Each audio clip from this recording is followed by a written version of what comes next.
I like these chapters. I think they're fun. I think they're energetic. Of course, straight to the point, very simple, but they do get the point across. Even if there's dialogue, there's not a whole lot of it. Blanket statements, stuff that we know, stuff being reinforced. There's not a whole lot to break apart, dive into, indulge within, and that's perfectly okay. But would you be surprised to know that a lot of people don't like these chapters? They don't like how fast you can go through it? Perhaps it has something to do with the wait. 1 week goes past, 2 weeks goes past, and you're waiting for a chapter, and then what you get is something that you can complete in under 2 minutes. If you are one of those people, tell me your thoughts, because I am interested. There's not a whole lot to take from this chapter other than just pure entertainment, some great artwork, some great visuals, and that's about it. And to be honest, I think that's perfectly okay. I like that this situation is becoming a little more convoluted. 2 separate lines of development. On one side, you have Denji and Asa within Aging's world trying to get out, which happens to merge into the second line. Pochita / Full Armor Chainsaw Man actively hunting down Aging in the real world. I guess Denji is spearheading this operation from Aging's world, and he's doing this by providing healing, the only way he knows how, by ingesting, by eating. So you get some grim panels of him eating what remains of these humans that have been turned into trees. I also like the global reveal that if humans don't have a death and they just continue to age, they will turn into trees. It's very symbolic, very gesture heavy, but also just provides a lot of context for Chainsaw Man's world. Gives it a bit more lore, a bit more backbone to a massive amount that we already have.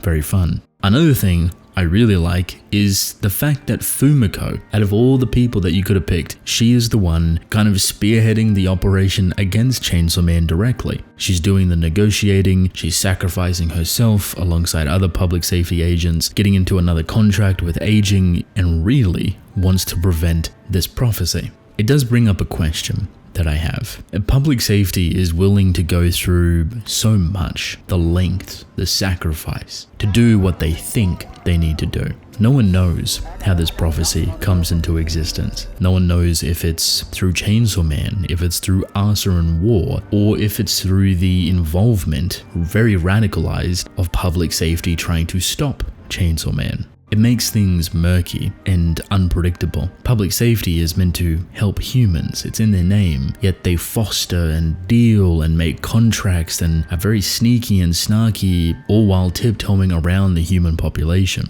There's agendas and there's goals, but what headlines that is human evolution. So it goes back to Fumiko being an odd choice, very fitting to this whole human evolution, Age of Devils, Age of Humans, and the prophecy.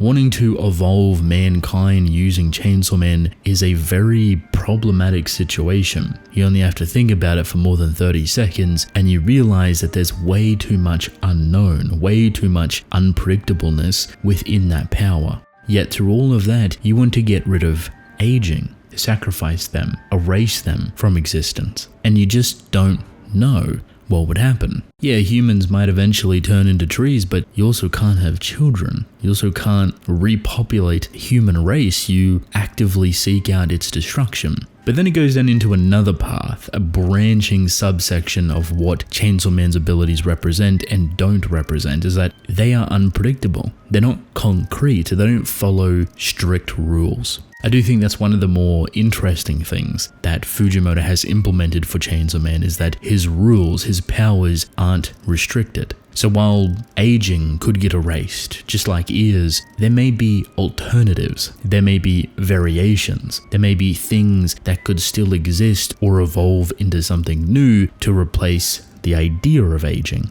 So your first thought of children not being born because they can't age is now perhaps replaced with something else. Humans find a new way to give birth. And realistically, that is what public safety is trying to achieve. Public safety want to evolve humankind, human evolution down this path of unpredictableness. I think it's just a funny skip, hop, and jump into one of the biggest things that humans have to deal with, and that is age. Sure, you can test it on ears, you can test it on eyes, you can test it on all these other little bits and pieces that are still very vital and important, but going from that to aging, that's a big distance. Fumiko and all of her public safety agents can sacrifice every body part they need to aging. That's kind of just what they're there for. Fumiko being that face of it all is funny, but also a little bit curious. Is there more there? Is she representing something else? Could she become something else? Could she be the first person inflicted by what would be their version of human evolution, or would that even matter? Fujimoto likes to trick us, give us false positives, give us a false sense of security. On one hand, Fumiko could just be nothing but a public safety agent that has just been a bit sinister, that manipulated Chainsaw Man. Or she could be something far greater. From my experience with Fujimoto's work, the more you start thinking about it, the more you start second guessing and third guessing yourself, it's usually just the first answer, and that she's just a psychotic public safety agent, willing to sacrifice it all. I have to applaud Pochita, Chainsaw Man, Denji in this chapter. He's just horrifying. The willingness, the emotion, the aura, the fact that he wants to go and obliterate aging off the face of the earth, but not in the way where it erases her, but just potentially annihilates. Very funny. But he takes a beating trying to get there. Chainsaw Man's quick, and I mean